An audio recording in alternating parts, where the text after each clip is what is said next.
So I will share the screen with you.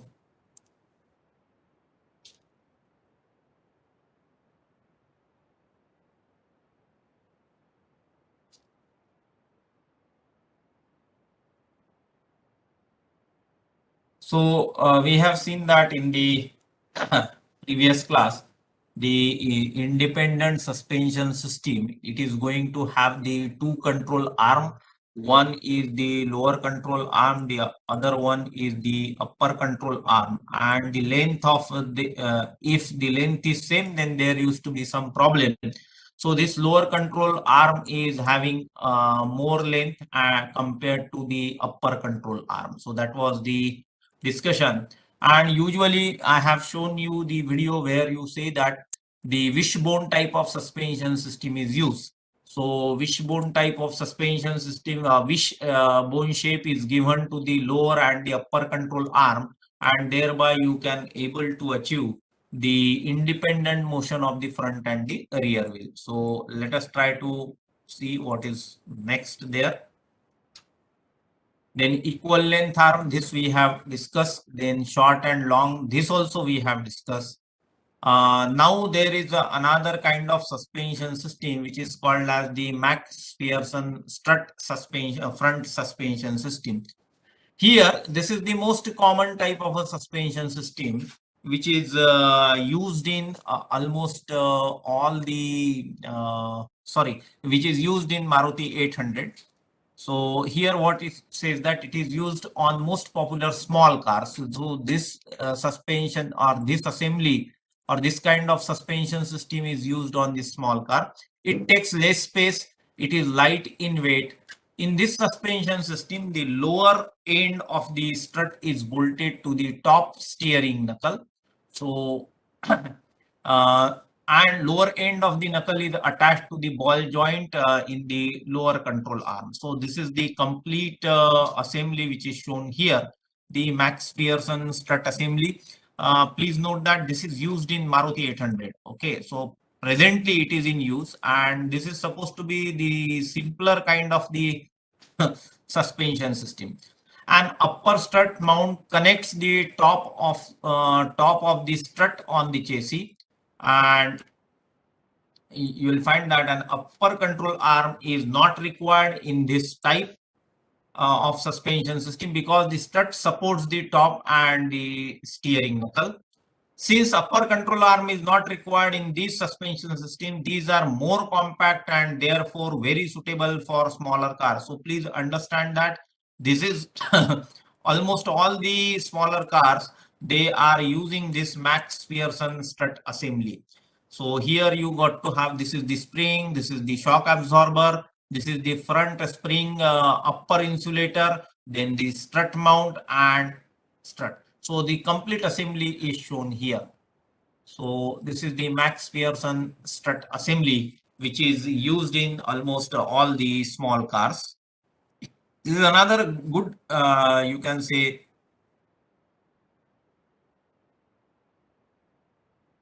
good suspension system.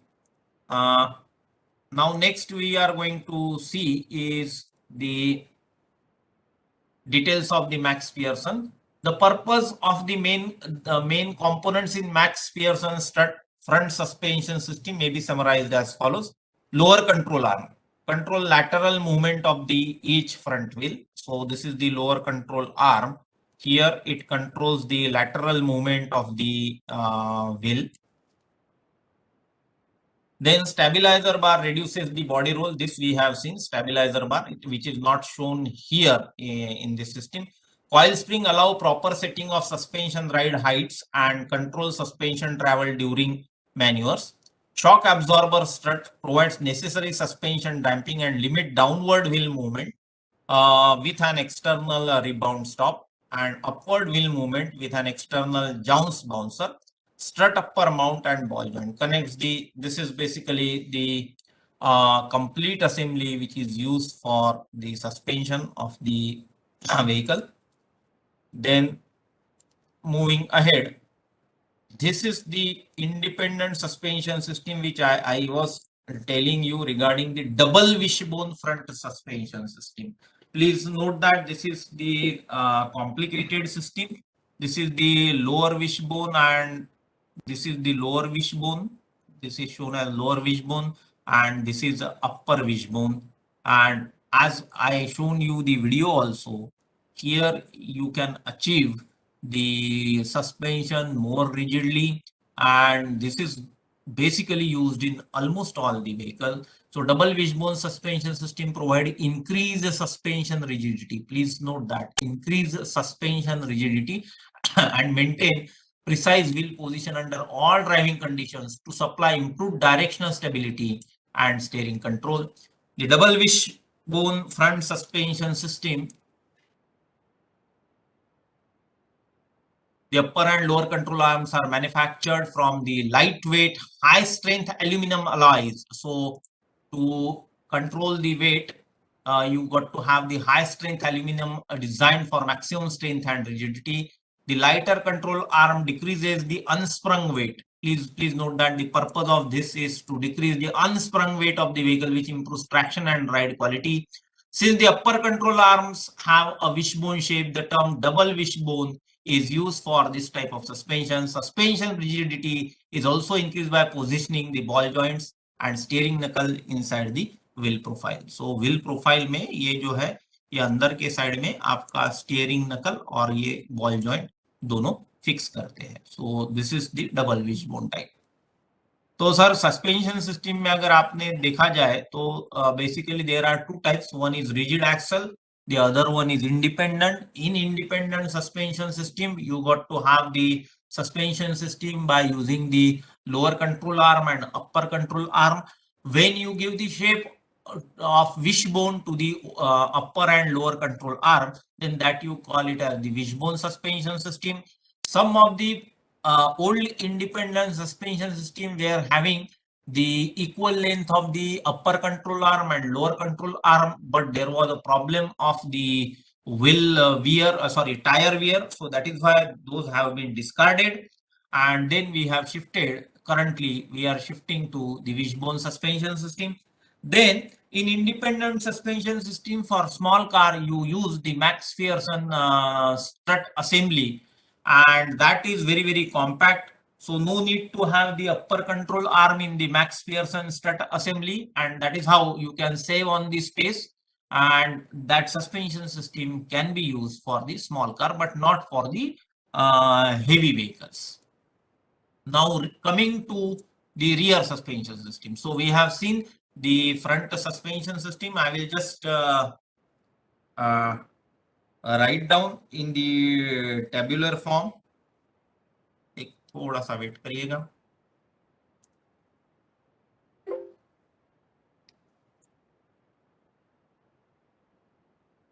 तो sir मैं आपको just classification इसका लिखा के देता हूं कि क्या क्या हमने सस्पेंशन सिस्टम में देखा.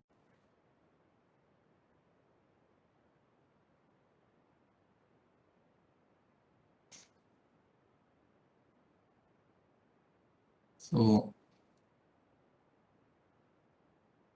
basically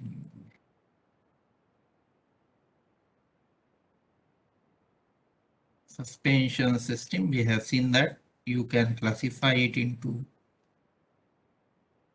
two: the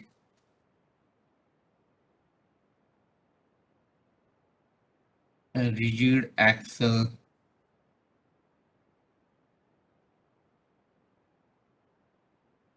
suspension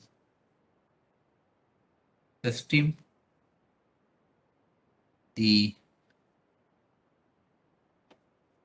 wheel movement is not independent. The result is a ride is not comfortable. Okay. Now here the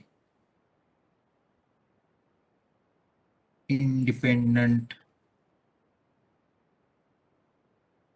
suspension system the wheel movement is independent of each other, independent of each other, then you have the various classification for this. So you want to have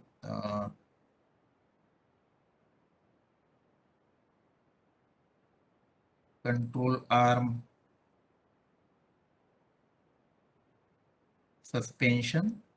Here you can have the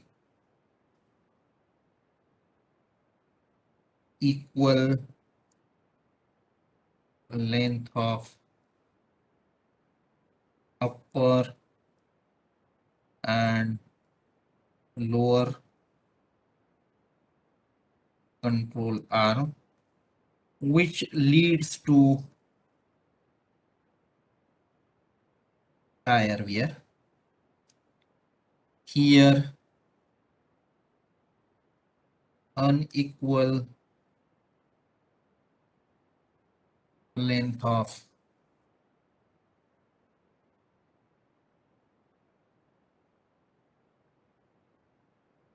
control arm.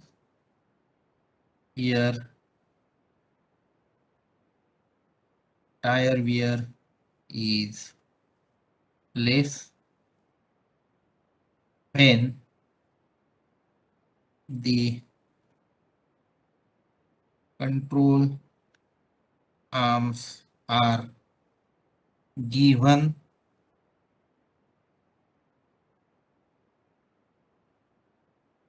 shape of wishbone, then it is called as double wishbone suspension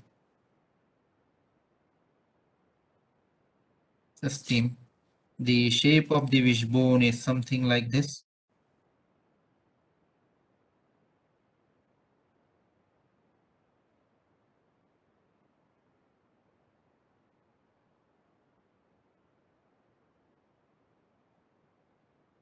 Okay, it gives rigid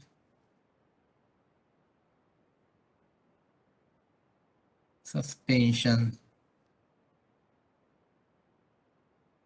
system used in all modern cars. So this is basically the classification of the suspension system, and here we will write down that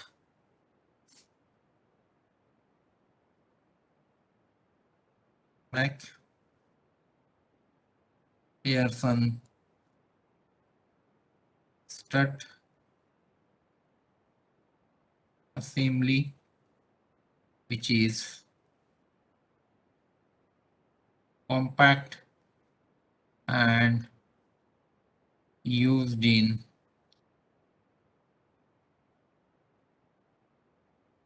small cars. यहाँ मैं एक star कर देता हूँ. McPherson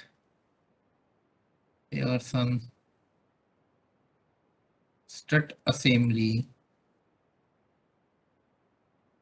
does not require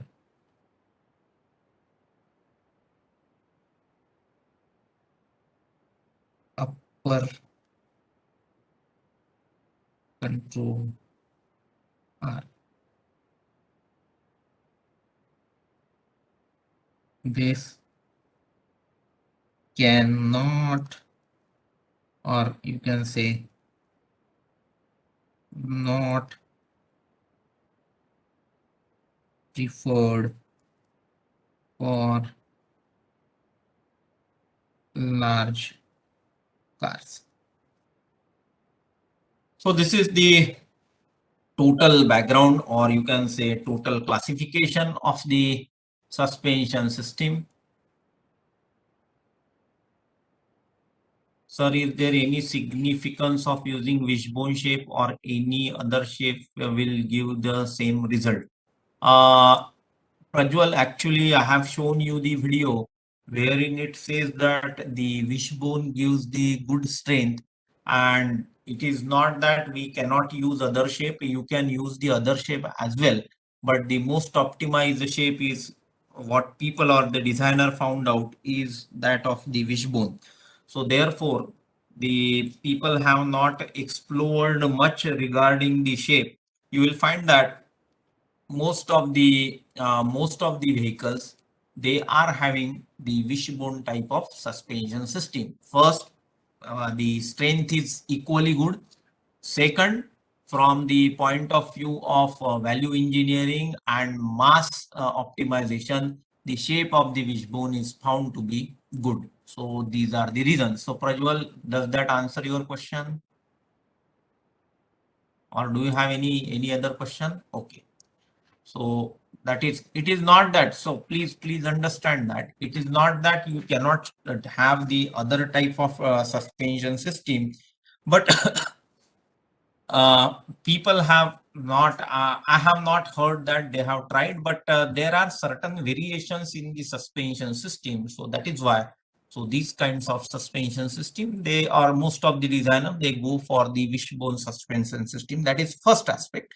Second aspect is when you do the analysis of the suspension system, then you will find that most of the researchers or most of the designers, they have done the analysis of the wishbone suspension system.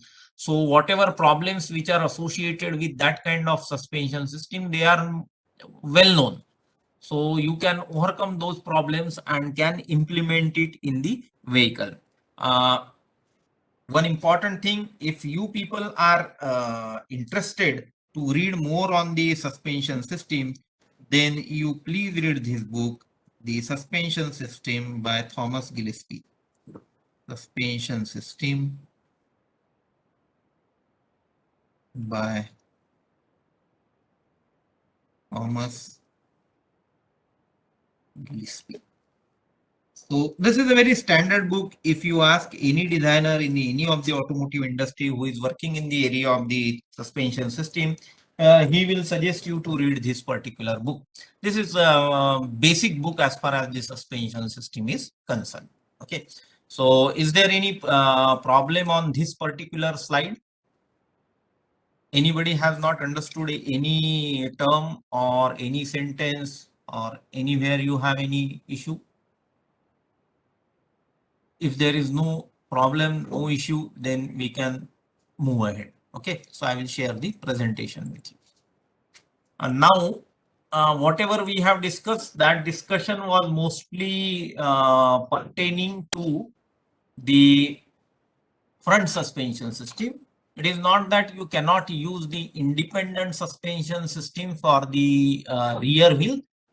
Some of the vehicles which I know, for example, Scorpio vehicle, they use the independent suspension system for rear axle as well. Okay, so you can use that thing, but mostly people try to use the rigid axle suspension system for the rear suspension. So the rear suspension system plays a very important part in ride quality and in the control of the suspension and differential noise, vibration and shock. Although front wheels actually steer the vehicle, the rear suspension is also vital to steering control. It is very obvious that the steer control is a function of all the four wheels. The rear suspension must also provide adequate tire life and maintain tire traction on the road surface. The rear suspension system may be leaf spring rear suspension system, usually the rigid axle, and independent rear suspension system. So it is not that you cannot use the independent suspension system on the rear axle, but most of the designer, in order to reduce the cost, they go for the rigid axle suspension system. But as far as I know, that for Scorpio vehicle, they have got the version of the independent rear suspension system. So this is the figure, the rear suspension system with two longitudinal leaf springs. These are the longitudinal leaf springs. And a one-piece rear axle housing may be called as Hotchkiss drive. This is called as the Hotchkiss drive. So the name is given. I don't know from where they have derived this. So this is basically the system which is called as the Hotchkiss drive. A leaf spring is mounted longitudinally on each side of the rear suspension on some rear wheel drive cars and trucks. These relatively flat spring provide excellent lateral stability and reduce side sway. Sway is basically you must have learned in balancing that the railway bogie it gives you the swaying torque or swaying moment. Okay, so that kind of moment as if you are there in a sway, so which contribute to a well-controlled ride with a very good handling characteristics. However, leaf spring suspension system have a lot of unsprung weight because ultimately this is connected to the axle and it has got the leaf springs are heavy. So a lot of unsprung weight is there. The leaf spring require a considerable amount of space.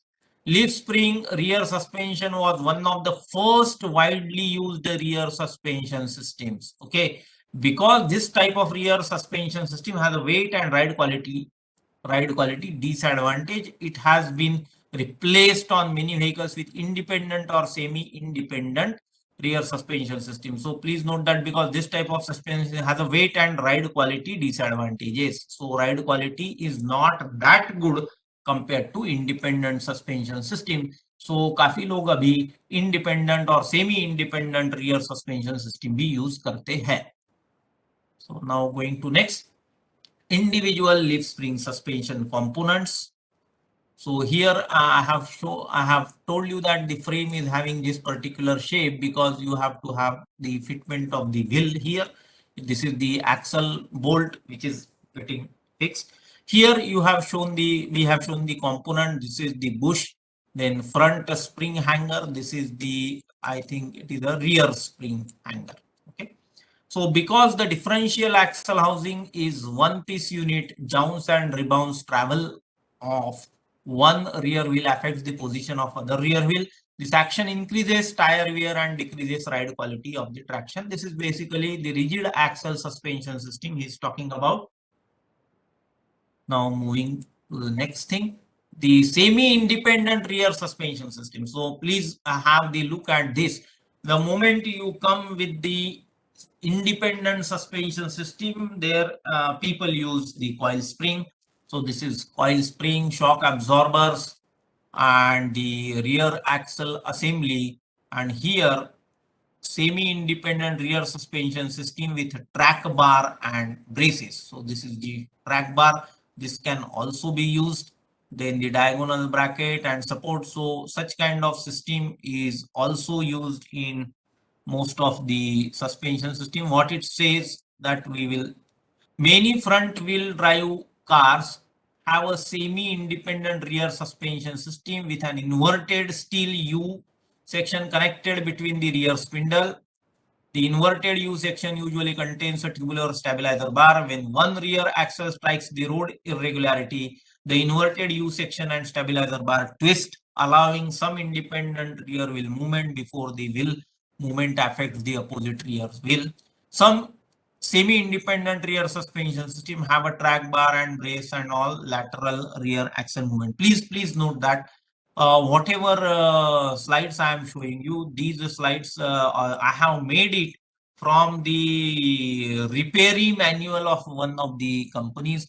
So sir, repairing manual में ये सब कुछ चीजें दी रहती है. So this may be, the design may be different for different kinds of vehicle, but I tried to give you the idea regarding how these systems they are fitted. So if you have to learn more practical aspects, then you refer to the workshop manual, workshop repair manual or service manual. There you will find good figures and the basic details of the component. If you try to find out the text from the automobile engineering book, then I am doubtful that you may not get that clear picture and that variation. Rather, you get the general theory. Okay. So these figures I have taken from that, because usually we train the service managers, so we require to show them the clear figure. Now, rear independent suspension systems. So many vehicles have an independent rear suspension system wherein each rear wheel can move independently. This we have seen. This type of suspension reduces tire wear. Okay. Independent rear suspension system have a number of different combinations. So this is important. So ये क्या बोलता है? Independent rear suspension system have a number of different configuration. Please note that it becomes very difficult that if you give the training to different mechanics or the service managers or works manager, then they people are very much familiar to their own product, their own model. So to make it generalized becomes a problem. So that is why they are saying that the specific vehicle related, that means what I am trying to tell you, if you try to repair the Maruti suspension system, the vehicles manufactured by Maruti and vehicles manufactured by Hyundai, then you will find that there is a marked difference. You need to make it generalized. Finally, please try to understand that there are two important aspects. Is ride quality of the vehicle should be good, tire wear should be less, and the suspension system should be rigid so that it should not fail under any kind of load. Okay, so these three aspects, they are important. Then service and repair things, those are important. That is basically the purview of the design engineer, because how simple he makes the suspension system to achieve his goal, that is the choice of the designer and choice of the company. Okay, because most of the time, when if you have a lot of stuff there in the engine compartment, then the repair of the suspension system becomes difficult. So you have to see the serviceability of the vehicle as well. So a MacPherson strut independent rear suspension system has a strut and coil. This we have seen. No provision for strut rotation is required because the rear wheels are not steered. So please, this is the important aspect. That means you don't give any you can say liberty for the steering of the front sorry, rear wheel. Some independent rear suspension systems have a multi-link design wherein an adjustment link connected from the rear spindle to the chassis allows the rear wheel position adjustment. So please note that the it is the care is also taken for the alignment of the rear wheel by providing the links, and this kind of system is there in most of the cars. If you go for the wheel alignment, then you will able to see such kind of arrangement is available on the independent suspension system. I have got one vehicle which is a Spark vehicle wherein you can see the independent suspension system is given to the rear wheel as well. So you can see the springs from the backside, or if you put the vehicle on the pit, then you can easily see the springs and the mounting arm. So here the rear. Then comes the shock absorber. Now I will draw a very interesting kind of thing and interesting figure so that you will appreciate why you require the shock absorber. Okay. तो sir मैं एक just figure निकालता हूं आपके सुविधा के लिए. देखते हैं सर कि कैन यू आइडेंटिफाई कि शॉक अब्जॉर्बर का पर्पस क्या है.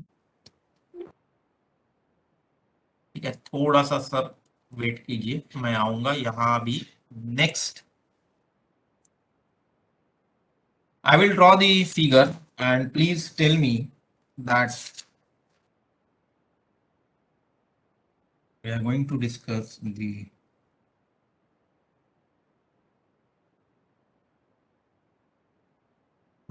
absorbers. सर ये अगर आपको फिगर समझ में आई तो आपको सर सब समझ में आ जाएगा. थोड़ा सा ध्यान से देखना सर फिगर.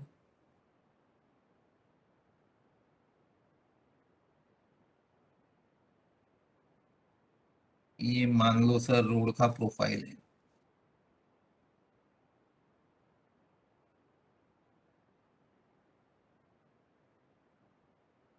ये व्हील है व्हीकल का, अभी ये बम पे चढ़ रहा है, is going to cross the bump.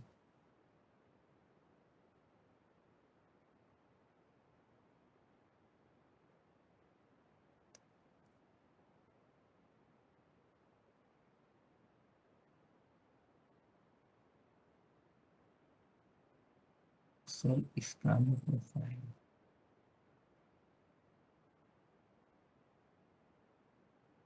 ये सर इसको स्प्रिंग लगा हुआ है।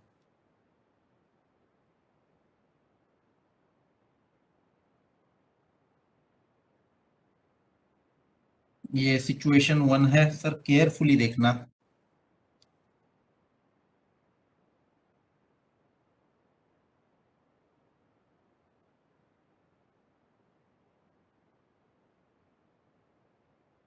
तो सर आपको समझ में आएगा कि एग्जैक्टली शॉक एब्जॉर्बर होता क्या है।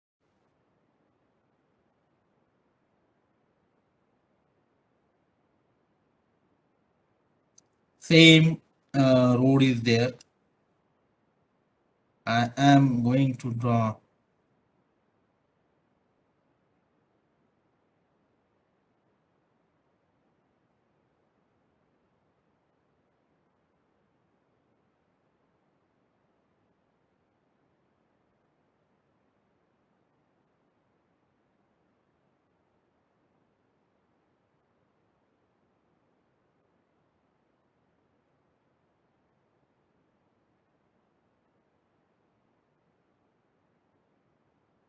तो सर आप मुझे बताइए,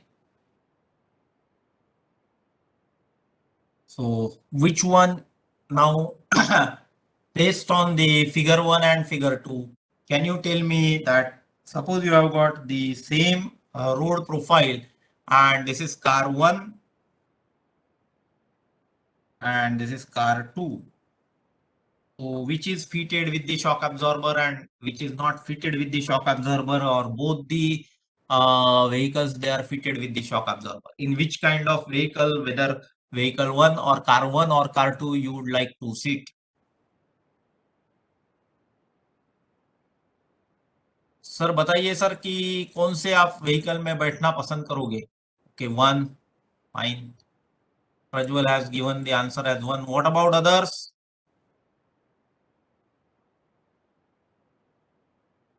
Sir, please let me know which kind of vehicle would you like to have a ride. Chalo, Ameya has said 1. What about others? They are least bothered as to which vehicle they wanted to ride.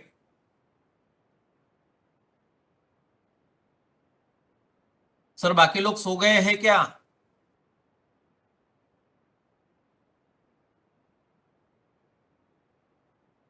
Sir जब तक कि कोई तीसरा answer नहीं देता we will not move ahead. चलो सौरभ की नींद खुल गई, चलो ठीक. सो here whatever answer is given that is correct. This is the vehicle which is fitted with the shock absorber. This is without shock absorber. The reason is here after the bump, the effect of the bump is there on this profile. Whereas after the bump, the profile, there is no after effects of that particular bump. Here this is smooth, and here the spring continue to vibrate. Spring continue to vibrate. Now to shock absorbers are required to the oscillations of suspension coil spring. Hence, they are also called as dampers. Okay. The oscillations are the oscillations of the springs are restricted after the in car 1 oscillations of spring are restricted after the car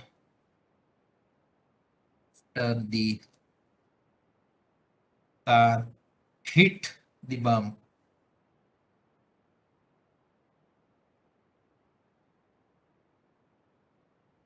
It helps to move the car smoothly. Okay, so this is the importance of the shock absorber. Then you can say that the shock absorbers absorb energy of shock converted into vertical moment. So shock absorbers absorbs the energy of shock, absorbs the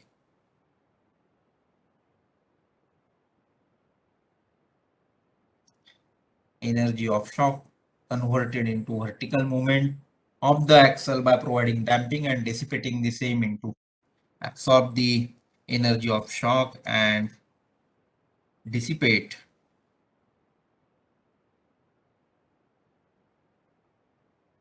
the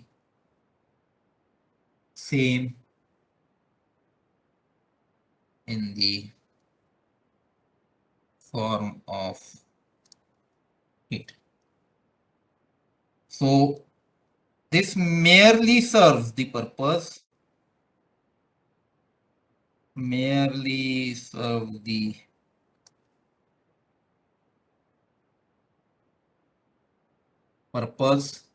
to control amplitude and frequency,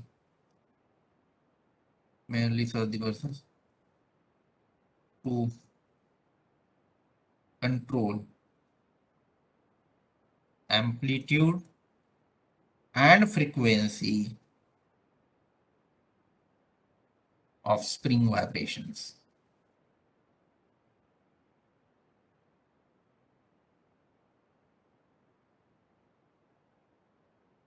So this is the purpose of the shock absorber, and in most modern cars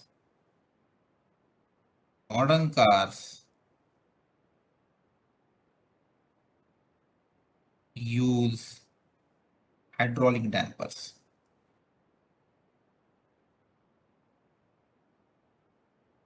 Who are the people who manufacture these shock absorber? They are generally telescopic damper and rocking lever damper.